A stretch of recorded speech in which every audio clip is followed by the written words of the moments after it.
Australians in general don't want Australia to become a shithole, okay? We all have seen the rallies that have happened on 31st of August. I was shocked that these rallies happened, but today in this podcast, we also have someone who supports the rally, who has helped organize and coordinate the rally in Adelaide. Yes, my name's Matilda Borden and I very much do support the anti-mass immigration rally. Why anti-immigration rally? We don't have open borders. In fact, you would be surprised how difficult it is to get permanent residency in Australia. No, we do not oppose immigration, but we know that there are a lot of people coming illegally. We do also know that there are terrorists in our community. White supremacist groups are getting a home in this rally, then the rally shouldn't happen. There was a graffiti on Portrush Road saying that kill all Indians. Parents were asking their kids not to go out. Is this what the democracy we want to see? What's up, people? Welcome back to the NRI Podcast. As you know, we bring on people here on the podcast to discuss important things, especially that matters to Indian people abroad. We all have seen the rallies that have happened on 31st of August. Personally, I was shocked that these rallies happened, and I didn't even understand why these are happening, because the understanding that I have does not support the rallies. But today in this podcast, we also have someone who supports the rally, who has helped organize and coordinate the rally in Adelaide, and they are going to tell us why these rallies happened and probably a different perspective that you and I did not know. If you haven't hit the subscribe button, hit the subscribe button and let's get into it. In case if you don't know, my name is Dev. I run StudyNash and Internash. Internash is a media company and StudyNash is an immigration law firm. And we have an amazing set of guests today. I'll let you introduce first, Chirag bhai. Thank you, Dev. So my name is Chirag Trivedi. I migrated as an international student in 2006. I did my master's in accounting and then did CPA. Professionally, I am managing my accounting practice. We practice in compliance, audit, and self-managed super fund. I also engage into lots of community work, and responsibility-wise, I'm the finance director with Hindu Council of Australia. And thank you, Dave, for having me for this very important discussion, which is every migrant wants to discuss and know more about it. And just on that note, do you support the rallies or are you against the anti-immigration rallies? I do not support anti-immigration rallies, so I will be putting my sort of thoughts on that. Sure. Yeah, thanks for doing that. Matilda, over to you. Yes, my name's Matilda Borden and I very much do support the anti-mass immigration rally. And can I just say I'm very honoured to have the opportunity to speak openly and in a very safe forum, things that are really, let's face it, hot topics. Yeah. And they can absolutely offend. You know, people's attitudes towards immigration and racism and a whole bunch of things can offend, but the fact that you're so open to allowing me to speak is an absolute honour. Oh, thanks for doing this, because we really want to know your opinions as well. And, you know, we want to put our case forward. But yeah, thanks for joining us. Over to you. Thank you for inviting me. My name is Navneet. I'm a musculoskeletal physiotherapist based in Adelaide. I've been here for 25 years. I'm originally from Chennai, grew up in Baroda, studied at Manipal in Karnataka. I've been exposed to lots of cultural variations throughout my life. I have my own practice called Perfect Motion Physiotherapy, which is based in Adelaide. Nice. And I am against any rally which talks about anti-immigration. Right. But again, I do support the democratic process wherein rallies can be very effective in letting the community and the politicians know what's really happening, so that the public sentiment. Exactly, sentiment. Yeah. So, I love that. And I do love to have some clarifications on what this rally is about. Yeah, no, I love that. Okay, so sorry, we didn't mean to do 3 versus 1. Yeah. That's all right, I'm up for it. Yeah, no, but again, as I said, we really want to, like, I want to put my points across, right? And I want to hear your points. Yeah, and with the social media, there are echo chambers that are built. So the only content that I'm going to see is people who do not support the rally. And with people who support the rally, that is the content that they are going to see, right? And that's where we want to bring this together. Let's start with that. Why anti-immigration rally? Do you not like immigrants coming to the country, or what? Can you clarify that? Number one, our rally is anti-mass immigration. And we are opposed to a free-for-all. We are opposed to open borders. Right. Okay. No, we do not oppose immigration. Immigration is a wonderful thing. And in fact, Australia has definitely, certainly since my lifetime, and I'm 60 years old now, enjoyed the benefits of a multicultural community. But multiculturalism has also been a word that's been abused and misused. And it can mean a lot of different things to different people. And I'm sure that, what it means to one particular racial or social or demographic group will be different to what it means to, let's say, the rest of us Australians, right? And number two, I myself am not Australian born. I come from a Serbian, Croatian, Hungarian family. And we came out here on a one-way ticket as immigrants. And I know what it's like to be the butt of racist jokes and derogatory terms. I mean, we were called wogs back then. Wogs were really, really like the lowest of the socioeconomic order. Because we all, ate salami, right? It would be like Indians eating curries. Everybody knows Indians eat curry. We were eating salamis. Australians didn't like the smell of salami, but offer it to them now and they'll probably eat it with a smile on their face. So I guess my point is that I'm not coming at it from the point of view of I hate Indians. I hate people who come from other countries. On the contrary, in fact, I must say, and Nav, I've shared this with you, my bucket list is to go to India one day. I've never been. And ever since I was 11, I have loved the idea of going to India, but I've never had the opportunity. So I'm hoping to put that on my list. We can make that happen, 100%. There are a few things that I want to cover on this, and then I want to come to you guys as well. But we don't have open borders. It's a fact, right? We don't have open borders. In fact, I work in this field of immigration law.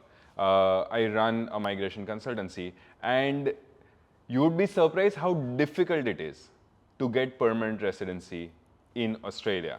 I have never heard anyone talk about actual stats and numbers, which obviously I have because I'm in the field, but this whole narrative is going. So what do you mean by mass immigration? That's a fair point, and you do make a very valid point indeed. And I can tell from my own experience with my family, my mum has wanted her sister and a couple of family members to come from overseas, from Europe, but they haven't been allowed to come in decades, like 30 years or more.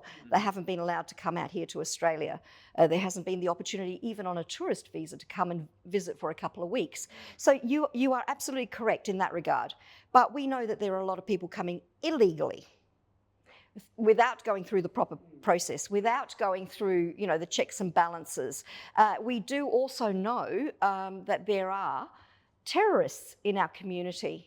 And I have actually personally met one who is an absolute sympathiser of Al-Shabaab, which is a banned terrorist organisation.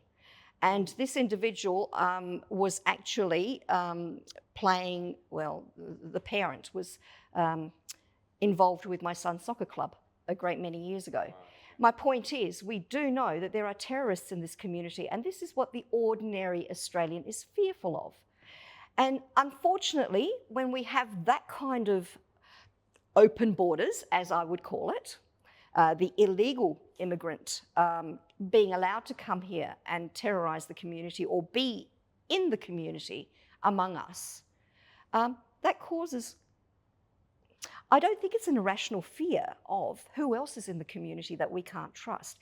Sadly, everybody gets tarred with the same brush. And this is what I would like to break down. I would like to break down the fact that not everybody who comes as an immigrant is a terrorist or is going to challenge our values. Do you follow what I'm saying? Yeah. And Australians, I think, generally speaking, are pretty clear about what their cultural values are. Okay. What are your thoughts on, do we have open borders? Do we have mass immigration? Yeah. Yeah, sure. One thing I really admire and endorse what Matilda has mentioned about having militants in our community. That's the most dangerous things we are having. I lived in India for 32 years, and I know exactly what you mean by that, that there are certain religious or communities, they become radical. If you look from Indian perspective or Hindu perspective, Hindu or Indian community is a law-abiding, peaceful community. They are hard-working community. Their ethics are really high because it is based on 5,000-year-old values, traditions, and values. So we do face that value, and we know the exact pain and similar pain we have if any such people or such communities are living in Australia. We all should be equally concerned about it. Yeah. But what is happening with last March on 31st of August? I will go back to 6 months, and I will bring some incidents happen one after another. Yeah. And that has created a huge stress in the Indian community. So the first event we noticed on 6th of April, there was a graffiti on Portrush Road saying that kill all Indians. Really? We lodged a police complaint. Then on 24th of July, there was a graffiti on temple with Hitler's picture, go some bad words, brown people. So that was first in April, then in May. In August, Jason Wood, Honorable MP, has put the social media post on Raksha Bandhan, which is a Hindu-Indian festival. And we were looking at the comments people were passing was absolutely not acceptable in any multicultural or democratic society. Yeah. Then on 31st March, again, I mean, the incidents of Mr. Kundi, who lost life in police custody. Then there was a racial attack on Charanjit Singh in Adelaide City. He was with family and a child, and 3 or 4 people beaten him badly without any fault, and they used very abusive language. And immediately after this 4, 5, 6 event, this rally was organized on 31st of August. And somehow the attention of the march has detoured to Indian community. We share, and we are really thankful to you and Navneet both that you pointed out very clearly. I saw that video and you clarified that you don't have any issues with Indian or Hindu, but your concern is the mass immigration. Now, the whole 6 months of event and this march has created a huge stress in Indian community. As part of my community service, we got at least 40 to 50 phone calls, not only for individuals or families, but also from temples and multicultural organizations, and not from only Indian community, but from other Asian communities as well. Parents were asking their kids not to go out on 31st March. The devotee choose not to go to temple. Is this what the democracy we want to see? No. And that six months of pressure and 2 weeks of whole drama, that the concentration of the march was diverted on Indian and Hindu community, that has pushed me to think against such march. Because only one community has been targeted. I totally understand and I respect that. And until you explained to me that background, I didn't even know. I didn't know. And I dare say that Mark Aldridge, also who was an organiser of this rally, didn't know. But I'll talk more a little bit later about that. But I'm grateful for you explaining all that to me. And I would like to know a lot more about that. But did I not read, and again, correct me if I'm wrong, but I read a statement which said, more Indians in last 5 years than Italians in last 100. Can I just say, number one, I and Mark Aldridge had nothing to do with that flyer. We didn't even know it existed until Nav, you shared that with me. So we were totally caught off guard. And the other thing that I was told is, apparently, statistically, it was factual. Now, I don't know whether it is or isn't. I've never looked into those statistics. And certainly I think it would be open to debate, I'm sure. But again, the whole point being of anti-mass immigration is not talking about two communities. I think, let me add in. Yeah. I think there seems to be a lot of miscommunication Okay. and a series of events which has created problems and fear in the student and the Hindu, Indian, Nepali, all of us. Yeah. Okay. Number one, there have been attacks, weak leadership. I have not seen politicians come and condemn it as one unit. Terrible media coverage. Media, although the Indian media has been talking about it, the media here has not taken any steps. So poor education. Unless the media actually starts to appreciate the positive contribution we have made, people will not respect us. Is that clear what I'm saying? Yeah. Because the media is very quick to pick up on the problems faced in the community through us. Okay. Yes? Yeah. But the positive contribution from our end is not being shown in the media at all. Just out of curiosity, Yeah. sorry I'm jumping Yeah, in yeah. between, but Matilda, did we try to find out that who were those people and what were the motivation for adding that last paragraph into the flyer and temper it? Well, look, in all honesty, because I wasn't involved, I couldn't tell you. And, you know, that might be a topic for another day. As we know from having now seen the footage, there were National Socialist Network protesters, if you want to call it that. Effectively, we call them Nazis because they're National Socialists. And I was horrified. Now, the thing is, there were people who originally with the NSN group, they were instructed to wear face coverings and all, you know, hooded, black, all that kind of stuff. Now, at our rally, we said you can't wear face masks, you can't wear face coverings because we are very open about who we are, right? So there was obviously a small group of them who decided to blend in with us, take off their masks, and unfortunately they were able towards the end to hijack it. They certainly cut my speech off very quickly. Having said that, we are making sure that at the next rally, which will be on the 13th of September, on Saturday at 12 o'clock, that will not be happening, right? And they will be nowhere to be seen or heard, and we're going to make sure of that because nobody should feel intimidated or threatened or excluded. You know, I mean, you know, because you're not supportive of that, neither are you. My point is that we would like to have you included, but as long as we're moving in the same direction, singing from the same hymn book. Do you follow what I'm saying? Because I couldn't agree with you more, Nav, that the Indians have made a very rich contribution to Australia. And I mean, I, for one, just cannot get enough of Indian food. And to be able to go to any shopping centre and find Indian, you know, groceries and recipes and things, I can't think of anything that enriches us more. Of course, food is not the only thing. I mean, looking at you and how you run your physiotherapy practice, you are by far the best physiotherapist I have come across in this state. And I deal with countless NDIS clients. And when I look at the quality of work that Nav produces in his profession, I'd like to think I do the same thing in mine. And I'm sure that you gentlemen, you know, with your podcasts and stuff, do an exceptional job. I mean, I can't think of anything that Australia should welcome more. Okay. First of all, thanks for saying that.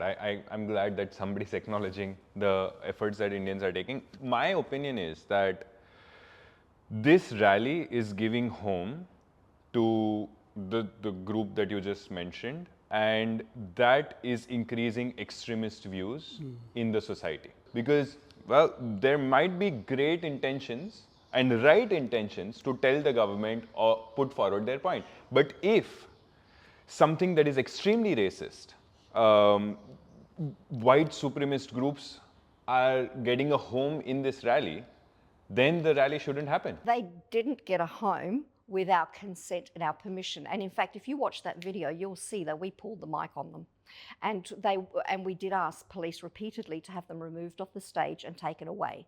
Now, unfortunately, that was the first experience my friend Mark had of putting together this rally. So we didn't know what to anticipate. But I can assure you, as we get more experienced, as we get better at what we do, in fact, I would even extend the invitation to the Hindu community to come and help us organise the next one, and to help us, whether it be with security or to help us with finding a place and a voice.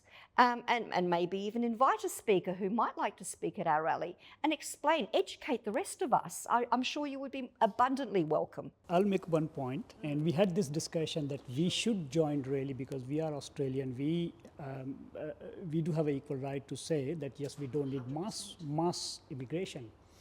And people were really scared to join the rally because they were expecting some racial attack in the rally. I understand, and I would expect that too. Huge fear. We had multiple discussion within the community that we should go and join the rally, but how we can get the confidence that there won't be any racial attacks on us. And we did see racial attacks to First Nations people in the rally, which is just shocking, which is just beyond shocking. But we also had quite a few Indigenous people marching in the rally as well.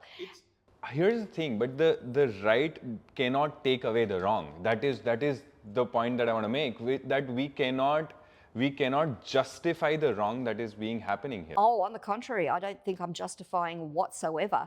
Can I get back to my experience growing up in Australia? As an immigrant, I didn't even speak English until I was 8. 8 was when I first started speaking English, okay? In my home, we had to speak Serbo-Croatian, okay? And I understand why my dad did that, and I'm grateful that he did that. But the moment I would speak, I had a heavy accent. And all the kids that I went to school with and all the parents knew I was a WOG, right? We had the name WOG, okay? And that was a label. And yes, it was intended to be a racist label. But over time, things did change, and Australians did over time come to accept us and embrace us. The same way that, you know, in the late 70s, 80s, even up to the mid and late 80s, we had the Vietnamese coming over. There was a lot of racism against the Vietnamese. I'm not going to sugarcoat it. No sugarcoating whatsoever. There was a lot of racism. And it probably took the better part of 10 years to finally see what I think is largely the end of that kind of racism. You're always going to get some nutter in a shopping centre who will make a racist remark under their breath or in a checkout. But for the most part, we don't go throwing rocks through people's windows, and we don't go torching their homes or their churches. You know, a lot of Vietnamese who came out here are also Catholic, you know. So the racism that they were experiencing, I think, has somewhat dissipated. You're never going to eradicate racism, pure and simple. You're not going to do that. But I would like to think that community, education, friendship, you know, when I'm not scared of you, I can come and talk to you, and I can be honest about how I feel about Hindus, Muslims, Sikhs, Christians, whoever. It doesn't really matter. If I can honestly come and tell you, look, I'm really concerned. Well, and as I shared, the Australian Anti-Racial Discrimination Commissioner, I'm alarmed by the things that have come out of his mouth. Is that representative of every Hindu? Absolutely not. But I rely on the Hindu community to go and email him, hey, we're not going to have any more of this, right? You either fit into the Australian community or you don't belong here. You know, you don't speak for all of us. And I guess this is where I'm hoping that maybe the fear, if we can bring the fear down, I don't want you to be scared of me, you know? But I will explain my situation, what is happening in my house. So when I migrated, my son was 5 and my daughter was 4 months old. So they are typical South Australian kids. Now, if I look at them, my son, he was getting his placement in Royal Adelaide Hospital, but he chose to go to region. He's doing medicine, so he chose to go to region. And he wants to serve in the region. And the place he works, where there is no gynecologist, and the deliveries are done by GPs, and he is assisting them. There are three GP centers, 2 closed, only 1 left, and he wants to go and work there. That is why they are the typical South Australian. If you are watching matches, they are supporting Australian teams. They cry if Australia lose. Now, with that emotional connection with this country, on other side, if they see this kind of attacks on them, so they are putting them in a huge trauma where we are, who we are. They are scared to say that we are Indian. They are scared to say we are Australian because the other side is not accepting. And this is not only sort of bad for them, but this is not good for the multicultural fabric of the country. We are losing the nationalism. But I do think that Australia has always had that problem. I don't think it's unique. It is not just now. It is not in 2025 we've suddenly all become racist and hate Indians. But the whole thing is, isn't rally increasing that problem? I don't believe so. I don't believe it. Okay, let me rephrase that. I could see how it can be perceived as a trigger for that, but I think even before the rallies, it was also going to be racist. It was also going to be racist to a point. I don't know that I have a quick and easy fix for that kind of racism. I'd like to think that maybe as a community we can start to bring those walls down. But again, when we can see, let's use the United Kingdom as an example, okay? We all watch what's going on in video in the UK.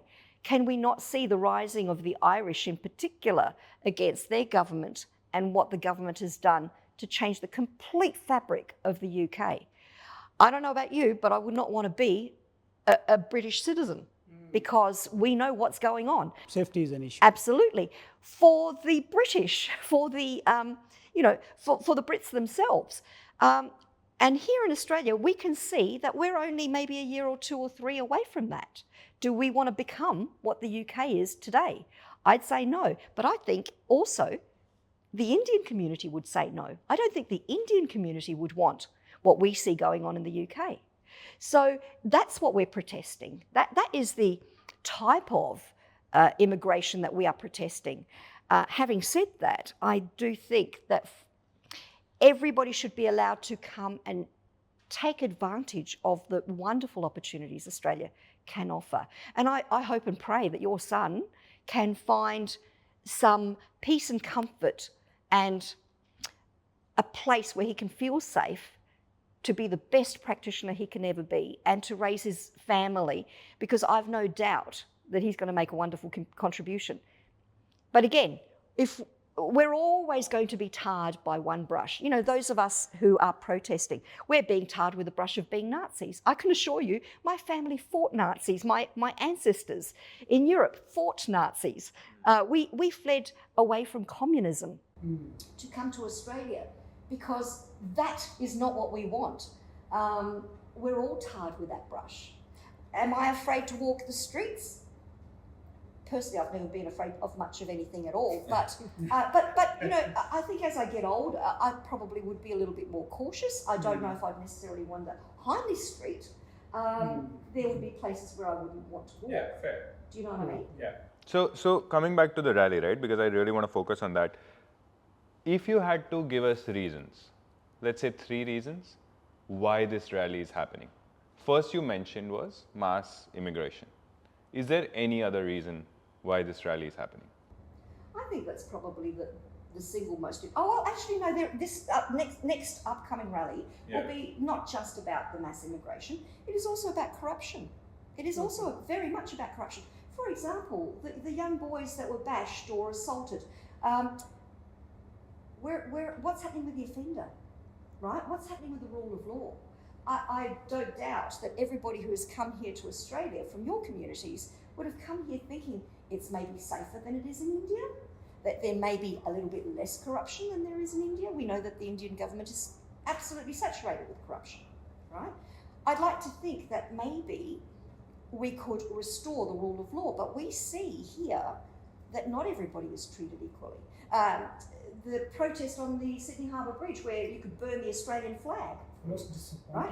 But you try and burn a flag at one of our rallies and bang, I mean, you know, you'd very quickly get arrested. If that happened in India, I would be the one rallying. I'm not, that is just unacceptable. Like, you cannot come and, you cannot burn any country's flag. Like, that's it. Like, not anywhere. It's disrespectful. It's wrong on every single level.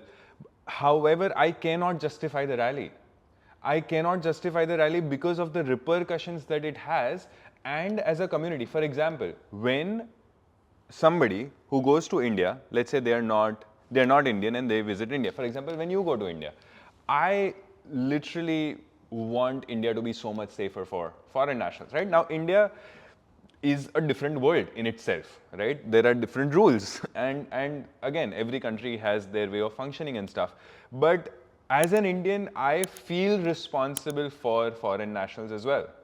I just am so surprised that so many Australians can come together and they just call it, it's not like, why would you not call it anti-government policy rally? I think you'll find on our flyer we have actually got, I mean, yes, Yeah, of course, we're yeah. anti-immigration, anti-mass immigration, but I think you will find that there are descriptions on the current flyer, which I'll have to pull up for you, which make it very crystal clear we are opposed to the current government. And certainly the very communist directions, the extreme authoritarian communist directions that it has taken. I mean, like, they're taxing us all to death. Now, I don't know about you guys, but they're wanting to spend 15 billion on rebuilding Gaza. Now, do you want to be paying for that? Do you want your son to be paying for that? I dare say probably not. We're all in the same boat, and I think we all need to be rowing in the right direction, because this stuff is not only impacting on us, although I don't consider myself a white Australian, but by my skin colour, I'm white, okay? But what I'm saying is that I'm not the only one impacted. So, Matilda, the wordings or the motto behind the rally has to be changed. Mass immigration to me just means mass immigration, a lot of migrants moving in. And it also conveys that, cost of living is high, we are struggling with house prices, everything, as if the immigrants are responsible for everything that's happening. So firstly, it should be illegal immigration. If you want our supports, then we are all, I would say most of us are legal migrants. Almost all. We can't, like India, you can't swim and come here or whatever, right? Like, we are an island. And we are not many of us come via boat and other sources. We don't come and apply for asylum here either. I'm hearing what you're saying. So if unless you clarify legal immigrants, you're not going to get our trust and support. Can I just put a little different perspective on that? And that is, we know that in the lead up to the election, the Labor government was just rubber stamping. So all of a sudden, these illegals were coming in legally, right? You can raise the bar so high or so low, right? Right now, it is so low that almost anybody can make it, okay? But like I said, we've got terrorists in our community who are legal. See, you have to understand, most of us coming from India, we don't have Centrelink. Yeah, Every student comes here has got lots and lots of commitments, whether it's family, it's friends, the banks. They all have a responsibility the moment they finish to start repaying back their loan. Okay, this is something that is not acknowledged. We can't just view them as somebody bringing money to the country. Okay, these students, yes, you can't clap with one hand. I'm not saying the students or the first generation who come fresh adapt straight away. Yes. They don't, I understand. But they don't have any infrastructure to support them. That's right. Okay? You come as an asylum, I can see from my patients, fresh asylum, support workers, case managers, somebody from Centrelink. It's all there. But what is there for the students? Nothing. They have to come find places. Do you know how many students take a 3-bedroom and how many share? And I agree with you, Okay. Matt. And the point is, now suddenly they are under pressure. Yes, They don't know what this rally is about. that's right. Right? They view it as, hey, we are all economic migrants. I don't know why people don't like the term economic migrants. I've seen this for 25 years. That's not a crime. It just, I can say that's racism. If I come as an economic migrant, people you do not view as favorably. I do not know why. I can't understand that. I think, Navneet, I completely agree with what you say. I'll give you some numbers. Because I'm from accounting background, I'm a CPA, so I keep looking at numbers. According to Australian Bureau of Statistics, the Indian community is the second highest tax-paying community in Australia between 2019 to 2022. If you look at the South Australia as a small state, 13,000 jobs are generated through the international students. So for state, international education is the largest revenue generating industry. Can we compromise that? Now, when we say that really is against migration, it is directly affecting on those people who are creating this economic culture and much more values for the nation. And they are getting slow in their journey to become an Australian.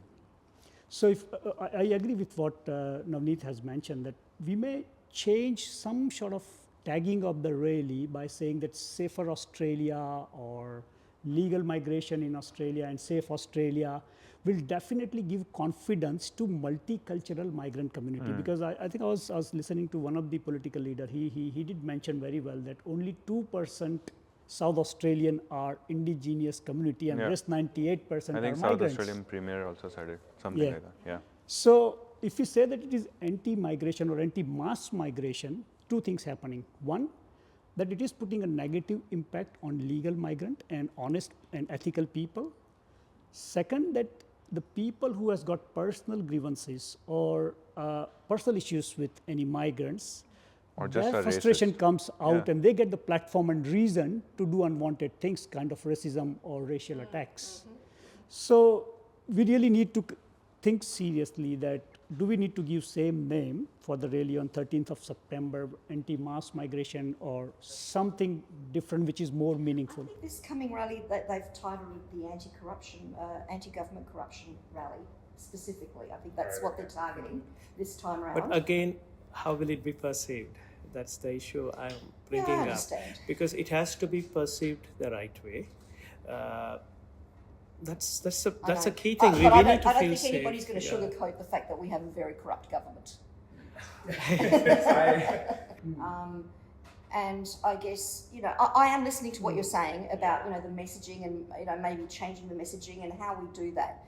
But at the same time, I think that, and I'm going to put my Australian brain on, if I was to talk about how I perceive the typical Australian views things, okay? A lot of Australians look at, let's say, the UK as an example.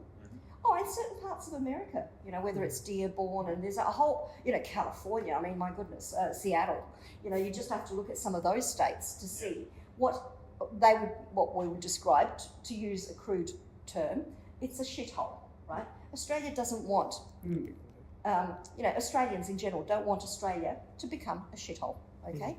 And then, you look at how a lot of that culture has been brought into Australia. I mean, in fact, even going back a couple of years ago, we had news articles that were talking about Commonwealth government buildings now, including one of those, holes in the ground instead of a regular European westernised toilet. Okay. Now, I mean, the squat toilets. It's quite right? good for the hips and knees, though. I don't have the science to it. As a physio, trust me, you can reduce a lot of hip and knee replacements. What I'm saying is, when you look at what would we consider to be a shithole country or place, it would be litter and rubbish in the streets. Australians generally pride ourselves in having clean streets. You go into a public toilet, you do get toilet paper for free. You don't get charged for that, right? You go to Europe, and I was explaining before to Nav, I don't know if you've ever been to Europe. I was shocked by the toilets in Europe. They are absolutely third world. In Italy, we had a bucket on the side of the toilet with used paper because you can't flush it through the system, right? We don't want that. But then, you come here and you go to certain petrol stations, you use a toilet there. You can tell which ones are run by an Indian. And I know that might sound like a terribly racist thing, but this is the average Australian perception.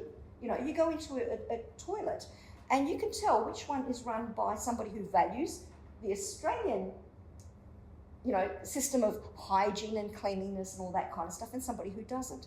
Look, we could talk all day about this sort of stuff, but I know that probably 99% of the immigrant community loves what Australia has to offer. I feel like we should all be able to open the doors and allow people to benefit from what Australia has to offer.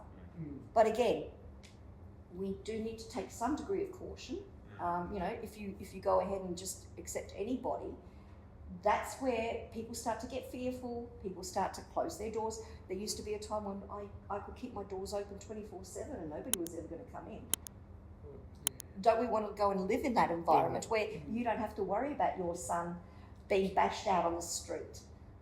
Having experienced that kind of racism when I was a teenager, I got bashed for being a wog. But I want to focus something for both of you. We talked about how Indian people have been targeted. Who is there protecting these people?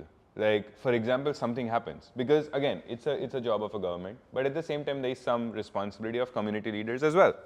And both of you have, leading the community, have been out there, standing up. However, and this could be my ignorance, I accept that, but I know thousands of Indian international students, young Indian, who come from abroad, they don't know where to go. So how do you guys change that? Do you want to start or? You can start first, then I'll go. Okay. So I look back in 2006 when I migrated as an international student, and Indian community is very small, hardly 16,000 people. We have now 60,000 people. The community has grown. At that time, I spent 30 years of my life in India, and I migrated all of a sudden in Australia. So it takes some time in living those culture and values. And I was struggling to get any support, how to be connected with the culture. And I was worried that how I will retain that Hindu values for my next generation, for my kids. But now the situation has changed significantly. What I will suggest to any international students or youth or young family who are migrating to Australia, first is that please be connected to your roots. That's what Matilda has done. Take a simple example, a small plant, if you take away from the root, can the plant survive? No. So your culture are your roots and you should be connected. Now once you agree that yes, you have to be connected to your root, then the question comes up, how? Yes. One is language. Yes. My kids are typical Gujarati. If they fight, if sibling fights, no one can tell that these kids live in Australia for 24 hours, for 24 years, sorry. They fluently fight in Gujarati, I would say. Wow. So language is the one way. Second, that they have to engage into community. We have more than 120 Indian or religious organization.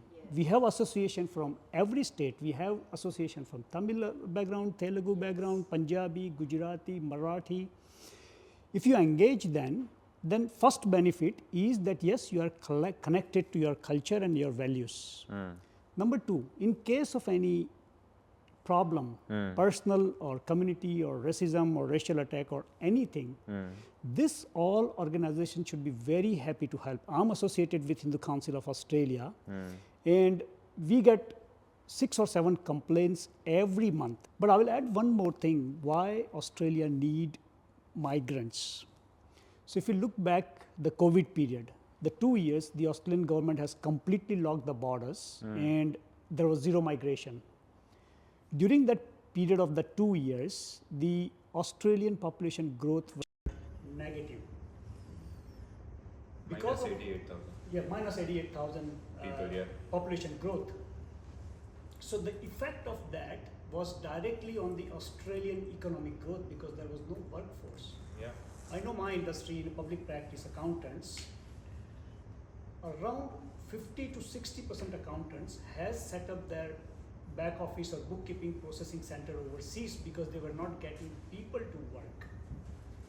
In my practice, there are 3 people working overseas. So I see that way because we don't have population here or people, skilled people here.